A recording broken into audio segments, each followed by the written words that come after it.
Welcome to Spirit River Podcast. Once again, here with my dear friend Rebecca Francis from the United Kingdom. Hi, Rebecca. Hi, Petra. How are you? I'm doing great. And I know you just got back from Canada and sort of you thought you were going to avoid this heat wave in the UK, but I guess it's still with you. It is. It's come back again. And Canada was lovely. I was in Toronto and it was really refreshing there. The weather was perfect. It was just lovely. And I've literally come back today and the temperature's just climbing again. It's mad. So yeah, there we go. So you probably noticed that all the grass is getting brown and it's Yeah. quite the transition, isn't it, when it gets this. Yeah, just in that short time, there's such a big transition. Um, and this is the third heat wave we've had this summer so far. It's mad. Like, that's so unusual for the United Kingdom. I mean, I lived there for 8 years and I really didn't experience a lot of heat waves. No, no, it's not common. No. But I'm excited to be here today. We're going to talk about how to choose essential oils wisely on our essential oil series. Last week we covered, what did we cover? Frankincense, and we had, Our God, emergency kit as well, don't emergency. we? Yes, Yeah, yes. And we yeah, had quite a lot of views on the emergency kit. So this is obviously great. something people really like to know about. And this series is going to be how to use the essential oils wisely, where they come from and such. And then we have another show next week for household cleaners and toxins in your house. Yeah, I don't yeah. think a lot of people are aware of the ingredients in some of the household cleaners that we're buying. No, not at all. And it's great to be able to educate people and make them aware, isn't it? It sure is. And I love making concoctions. I just made a toothpaste with essential oils. And my husband said it's better than any toothpaste he ever used. I don't know if he was Brilliant. telling me the truth or not, but I will send you some and I will give people the recipe. Yes, do. Please So, do. we're going to talk about our essential oil journey today and the fact that many of the oils, when we purchase them, it will just say lavender and it'll have a nice lavender plant on the front. And you think you're getting pure lavender oil. And then you find out that perhaps 50% of it was a carrier oil, like coconut oil or any kind of oil. And a lot of times when people get into essential oils, they are looking for the bargain, and it's not always the best idea. So, Yeah. for example, our lavender oil that we're using with the company that we represent has a pure extract of lavender. And the plant in particular, what is that plant called again? It escaped my Latin, is It not is Lavandula augustifolia. Lavandula augustifolia, and Yeah. that's a specific type of lavender that you want to look for. And Yeah. those are the flowers that are being extracted. And there are a lot of flowers that are needed to get the oil extracted. But it isn't just the flower that matters, the plant. It matters what soil they grow in, when they're harvested. It's most importantly, when are they harvested? So they're actually blossoming and at their peak when we get them. So you get the most value out of them. Isn't that correct? Absolutely. And I think lavender's such a good case study, isn't it? Because Mhm. we know that there's over 300 varieties of lavender.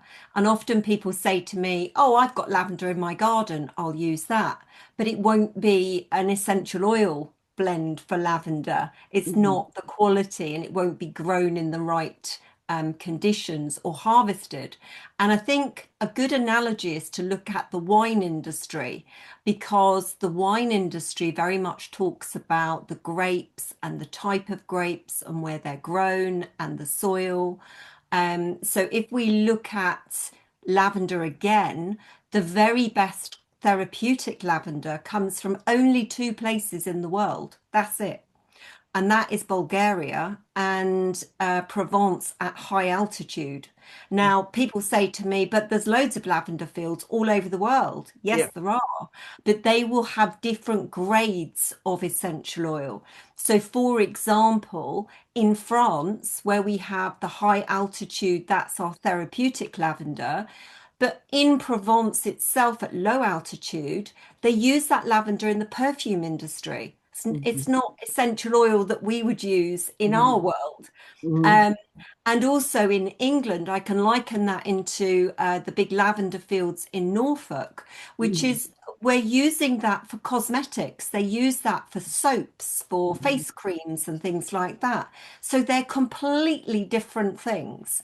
And I don't think people are aware of that. Oh, I don't think anybody really thinks about that when they're introduced to essential oils for the first time, and someone says, go ahead and buy some lavender to calm down your children, or put it on a bee sting or something. And I'm sure there are so many varieties of oils that are out there that just have the label, and it's with everything nowadays. I Yeah. mean, including handbags. So. Yes. But they're getting really good. So how Yeah. would you know? Like when you're new, really new to essential oils, Rebecca, how would someone know whether the oil is pure or not, even though the label doesn't say it? Yeah, I think there's a couple of things which are really good pointers. One is personal recommendation. So if you know people who are recommending particular oils, then look into those first and foremost. Mhm. But words like fragrance oil are an absolute no-no because fragrance means toxic chemicals. Mhm. Synthetic, anything that's synthetic is telling you that it's not pure Mhm. in that bottle. You rightly said earlier about carrier oils, where you see the word blend. So if you're buying lavender oil and it says blend, it's blended with something other than lavender oil. So those are key things to be looking at. It's really sad, but in marketing, and labeling laws, they use the word pure very, very widely. And it actually can mean that there is an amount of pure essential oil in a bottle, but it could be as low as 10 or 15% of that bottle. So Mhm. again, look at the labeling, look at what it's saying, because we know that if you crush a lavender plant and you get the oil from the lavender, there's nothing else in it, is there? That's Mhm. pure. So Mhm. anything else is an additive. Mhm. I think other things that are really good guidelines are price sometimes. So when you see something that is really, really cheap, then do some due diligence because often it will be something that's not pure. And I just want to come back to lavender because that's such a popular oil for people to start with. And if we want people to start their journey, we want them to start right, don't we? So couple of things. One is Lavandula angustifolia, and the other one is lavandin. If you see Oh. the words lavandin, that is a much more inferior kind of lavender. And often, what people do in the manufacturing process is they will put a little bit of an expensive oil with a lot of a cheap oil. And Mhm. again, this comes out with rose oil as well. I know it's one of your favorites. Yes. Rose oil, if you see Palmarosa or you see geranium on a list, that means they've put cheaper oils that smell kind of similar with it, but it's not rose oil. Hmm. Hmm. So how does one uh, identify when you, what I notice is if I have five lavender oils in front of me and I can inhale it, I can breathe it in, and I literally experience it as a Yeah, toxin in my nose because yeah, it will burn and hurt. yeah, Yes. yeah. So this is a way to find out if something is pure or not. Absolutely. And often people say to me, oh, I don't like the smell of lavender. It's sweet, it's sickly. Well, I don't know of any lavender plant that's sweet or sickly. So what they're Right. referring to is a synthetic made form of lavender, and that's what they don't like. So Mhm. if you imagine the smell of the oil that you're wanting to buy, so for example, orange, you only need to go to your orange and peel a bit of orange and get release that essential oil. Mm. That's the kind of fresh smell that you're looking for. So, smell is such an important one as well. If it smells anything like chemically or diluted or anything like that, it's not going to be pure. Yeah. So true. So true. And it bothers me the soil that it's grown in, Yeah, the toxins that are sprayed into the soil. So we're looking at oils that are harvested, and we know they're harvested in organic practices. yeah, And yeah, so that's another level that I don't think is considered very often of how even our food is so affected yeah, by the soil it grows in. In the yeah, old days when you had a tomato out of someone's garden, it's a real tomato. Now you yeah. buy a tomato in the store and it doesn't taste like a tomato. No, no. Melons in particular, they're really, really Yeah, bad. I mean, yeah. sometimes you can literally taste the poison in it. Mm. Mm. And Yeah. that's such an important point because when we're looking at our essential oils, like when we look at the food chain, we want to know the provenance. We want to know where that oil has come from. Mhm. And finding reputable suppliers is really, really important. So, just to give you a little bit of an insight into not such reputable practice, is Yeah. where you go to a country, say you're going to Italy and you're going to get lemons from Italy. There are only specific lemons which give the top quality essential oil, but we all grow lemons, don't we? We can all have them in our gardens. So, what happens in a traditional essential oil world is that you have what's called middlemen, and the middlemen go to that area and they buy up all the lemons from Bob, all the lemons from Giuseppe, all the lemons from Herbert, and everybody else. And they put them all into a big vat and they make essential oil out of it. Well, you don't know the farming practices of all those people. You don't know the soil conditions of all those farms. You don't know the provenance of that oil because it's little bits of this and little bits of that. Mhm. So when you find a supplier that has a really good and transparent supply chain, that's invaluable because you can pinpoint where that oil has come from, what farm, what the practices were, and this is something also to look out for.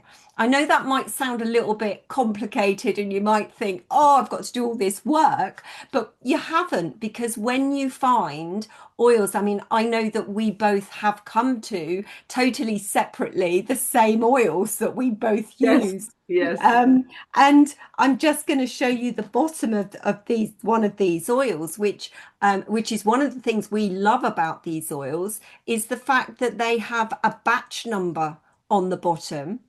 And Mhm. you can go onto their website and you can get the test results and the absolute detailed analysis of what is in that bottle. So you know exactly what you're buying.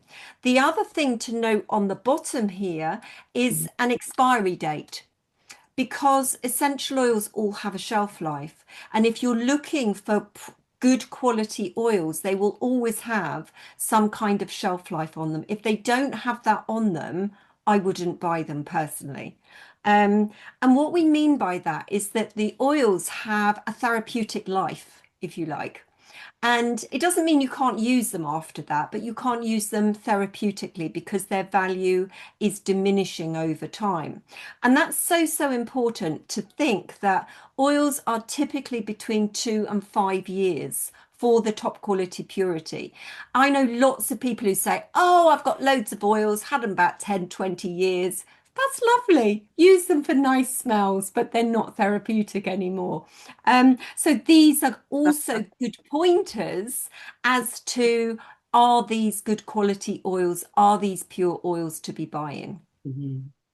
So the oils they found in Tutankhamun's tomb in alabaster jars were Yeah. not therapeutic anymore. They were a few thousand years. No, but they still smelt of lavender. How cool is But not that? therapeutic quality. Oh my God, No. I now have to use all my oils. Yes. That is so funny. So, just in closing, what do we use lavender and lemon for?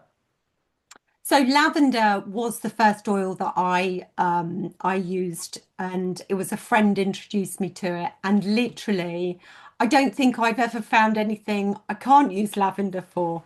It is fantastic for your first aid stick. So if you have anything, I have lavender in my kitchen. If you ever burn yourself, if you ever scald yourself, if you have any bruises or anything like that. I use it on my face for skincare. I use it at night for relaxation. I use it in the bath again for relaxation. You can put it neat on your skin. You can use it with children. It's an insecticide. It's an antiseptic. It's antiviral. It's antibacterial. I mean, the list just goes on. And I think what's brilliant about our chats is that every week we talk about lavender in a different way, but we're still talking about the Yeah. same oil.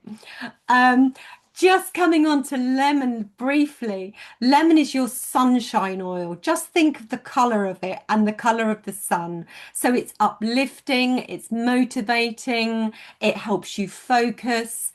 It's a brilliant oil for cleaning. So if you want to listen to our cleaning podcast, we talk a lot about lemon. It's one of those oils that you can mix and blend with lots and lots of other oils to give you that wonderful fresh aroma. Gosh, thank you, Rebecca. You are amazing. You have so much knowledge. So, and thank you to my audience for joining us on our weekly essential oil class and what to do. All the information will be in the notes on YouTube. If you would like to catch the entire video, just go to my YouTube channel or Rebecca's YouTube channel, and it'll be in the notes. And I wish you all a glorious day. Ciao, ciao. Bye. Bye.